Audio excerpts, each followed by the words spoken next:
मुस्लिम league नून और peoples party बयानबाजी रोकने पर रजामंद हो गए। मुस्लिम लीग नून और वफाकी हुकूमत के वफ्द की जरदारी हाउस नवाब शाह में सदर मुमलिकत आसिफ अली जरदारी से मुलाकात में इतफाक। वफ्द में नायब वज़ीर आज़म इसहाक डार, स्पीकर कौमी असम्बली अयाज सादिक और वफाकी वज़ीर दाखिला मोहसिन नकवी शामिल थे। ज़राए के मुताबिक इसहाक डार ने पार्टी रहनुमाओं की जानिब से जारी बयानबाजी रोकने की बात की। सदर जरदारी ने कहा कि अपनी पार्टी के लोगों को समझाएं, हम नहीं चाहते कि मामलात ख़राब हों। नून लीगी कमेटी ने कहा कि पीपल्स पार्टी की तरफ से भी बयानबाजी बंद होनी चाहिए। मुलाकात के बाद वफ्द वापस इस्लामाबाद रवाना हो गया। इससे पहले वज़ीर आज़म शहबाज शरीफ ने कहा था कि सियासी बयानात के बायस पीपल्स पार्टी से ताल्लुकात ख़राब नहीं होने चाहिए। वज़ीर आज़म ने पीपल्स पार्टी के तहफ़्फ़ुज़ात अफ़ाम व तफ़हीम से दूर करने की हिदायत कर दी। वज़ीर आज़म ने स्पीकर और वफाकी वज़रा को पीपल्स पार्टी की सीनियर क़यादत से मुलाकातें जारी रखने की भी हिदायत की।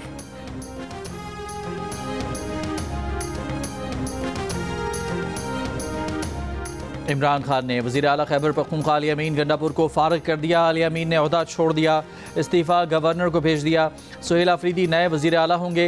तहरीक इंसाफ के सेक्रेटरी जनरल सलमान अकरम राजा ने कहा कि तासुर पैदा हो गया था कि गंडापुर हुकूमत वफाक की गलत पॉलिसियों में मददगार है। गंडापुर वफाक की हुकूमत की पॉलिसियों से खुद को दूर नहीं रख सके। उम्मीद है वज़ीर आला बनने के बाद सुहेल आफरीदी खुद को वफाक की हुकूमत की पॉलिसियों से दूर रखेंगे। अलीमा खान की जगह अब नौरीन न्याजी मीडिया से बात करेंगी।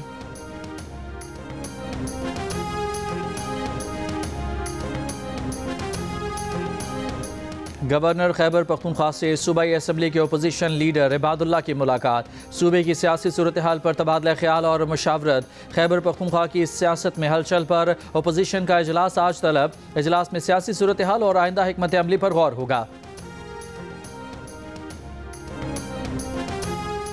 वज़ीर आज़म शहबाज शरीफ की वज़ीर आज़म आज़ाद कश्मीर की मुमकिना तब्दीली से मुतालिक मुशावरत। ज़राए के मुताबिक वज़ीर आज़म ने इस मामले पर पीपल्स पार्टी को भी एतमाद में ले लिया।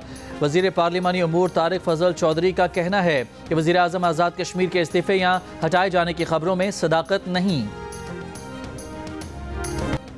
मखसूस सियासी सरपरस्ती में दहशतगर्दी और जराइम का गठजोड़ अब मजीद बर्दाश्त नहीं किया जाएगा। मखसूस सियासी सरपरस्ती में दहशतगर्दी और जराइम का गठजोड़ रियासत और अवाम के मफादात को नुकसान पहुँचा रहा है। फील्ड मार्शल आसिम मुनीर की ज़ेर सदारत कोर कमांडर्स कॉन्फ्रेंस के शुरका का आज़म। शुरका ने कहा कि भारत की किसी भी जारहियत का फौरी और फैसला कुन जवाब दिया जाएगा। दुश्मन की जोग्राफियाई बरतरी की किसी भी तस्वुर को नीस्तु नाबूद कर दिया जाएगा। किसी भी नए नॉर्मल का मुकाबला एक नए तेज़ और मौसर जवाबी नॉर्मल से किया जाएगा। शुरका ने कहा कि भारतीय क़यादत के बयानात उनकी पुरानी आदत है। सियासी मफादात के लिए जंगी जुनून पैदा करने का तसलसल हैं। ऐसे बयानात खित्ते में कशीदगी बढ़ाने और अमन और इस्तेहकाम के लिए ख़तरा साबित हो सकते हैं। भारतीय सरपरस्ती में दहशतगर्द सरगर्म हैं और सरगर्म दहशतगर्द गिरोहों के नेटवर्क मुकम्मल ख़त्म किए जाएंगे। फितनाल खवारिज और फितनाल हिंदुस्तान के नेटवर्क का मुकम्मल खात्मा किया जाएगा। फोरम ने कश्मीरी अवाम की आज़ादी की जदोजहद के लिए पाकिस्तान की गैर मुतज़लज़ल हिमायत का आज़म दोहराया।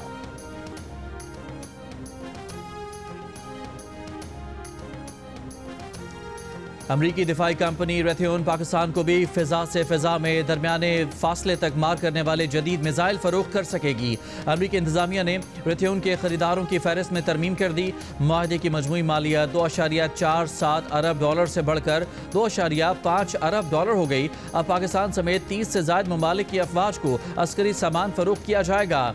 एमराम मिसाइल F-15 और F-16 फैल्कन तैयारों समेत मुतादिद लड़ाका तैयारों में इस्तेमाल किया जाता है। 180 किलोमीटर की दूरी तक मार कर सकता है। ये मिसाइल हर मौसम में नज़र की हद से दूर अपने हदफ को निशाना बनाने की सलाहियत रखता है।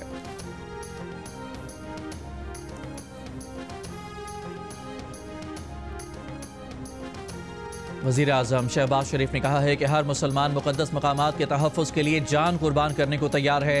पाक सऊदी दिफाई मुआहदा भाईचारे पर मबनी ताल्लुकात की बाकायदा शक्ल है। मुक़द्दस मकामात मक्का मुकर्रमा और मदीना मुनव्वरा के हमेशा मुहाफ़िज़ रहेंगे। वज़ीर आज़म की सऊदी वफ़द के एज़ाज़ में दोहराने के बाद गुफ्तगू। कहा पाकिस्तान और सऊदी अरब मुश्तरका कारोबारी ख्वाब हकीकत बनाने के लिए ताउन करें। तिजारत, सरमायाकारी, तहकीक और तरक्की के शोबों में मुश्तरका इक़दामात से आगे बढ़ेंगे। शहज़ादा मंसूर बिन मोहम्मद अल सऊद ने कहा कि पाकिस्तान सऊदी अरब मुश्तरका बिजनेस कौंसिल इजलास के लिए आए हैं। सऊदी कारोबारी तबके को पाकिस्तान में सरमायाकारी के लिए सहूलतें फराहम की जाएंगी।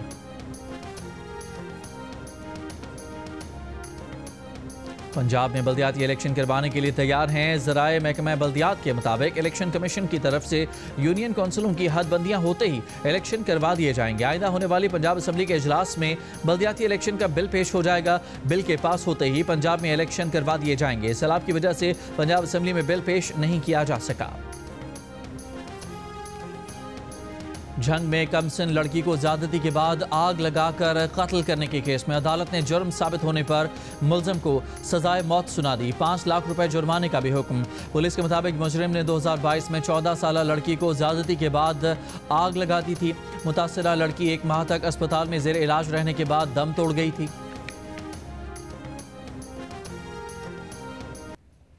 अमरीकी सदर डोनाल्ड ट्रंप ने कहा है कि गजा जंगबंदी मुआहदे पर दस्तखत एतवार तक हो सकते हैं। हमास के साथ जंगबंदी मुआहदे के बहुत करीब पहुंचे हैं। हमास के साथ बातचीत बज़ाहिर अच्छी जा रही है। मिस्र के शहर शर्मुल शेख में इसराइल और हमास के बिलवास्ता मुज़ाकरात। तुर्क वज़ीर ख़ारजा का कहना है कि गजा में जंग रुकवाने के लिए काफ़ी पेशरफ्त हुई है। अगर आज मुज़ाकरात में कोई मुस्बत नतीजा निकला तो जंग बंदी का ऐलान कर दिया जाएगा। मुज़ाकरात में 4 नुकात पर बातचीत जारी है। हमास का कहना है कि मुआहदे तक पहुँचने के लिए दरकार मुस्बत रवैया दिखा रहे हैं। तयशुदा तादाद के मुताबिक इसराइल के साथ गैरगमालियों और कैदियों की फहरिस्त का तबादला कर दिया गया है। डील पर तैयार हैं, लेकिन अमरीकी सदर ट्रंप और स्पॉन्सर ममालिक इस बात की जमानत दें कि जंग हमेशा के लिए ख़त्म हो जाएगी। मुज़ाकरात में आज कतरी वज़ीर आज़म और अमरीकी सालिस भी शामिल होंगे। अमरीकी मंदूब स्टीव विटकॉफ, जेरेड कुशनर और तुर्क इंटेलिजेंस चीफ इब्राहिम कालून की क़यादत में तुर्की का वफ़द भी मुज़ाकरात में शामिल होगा।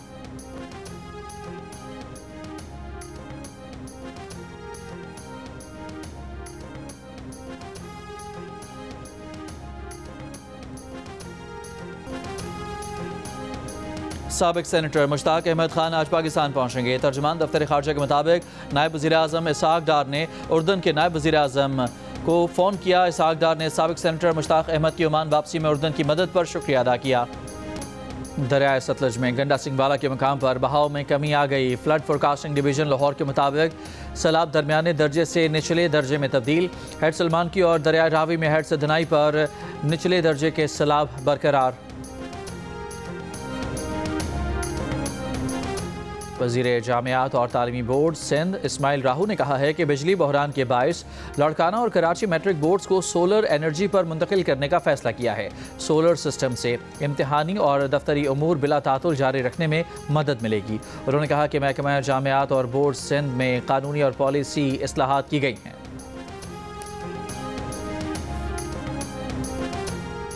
और माहिर कानून साबिक एडवोकेट जनरल आमिर जावेद का कहना है कि इस्तीफ़ा मंजूर करने के लिए गवर्नर के पास 14 दिन का वक्त होता है। गवर्नर के दस्तखत तक वज़ीर आला अपने मनसब पर फाइज रह सकता है। इस्तीफ़ा मंजूर होने के बाद नए कायदे ऐवान का इंतखाब होगा। नए वज़ीर आला के इंतखाब के लिए 73 वोट दरकार होंगे।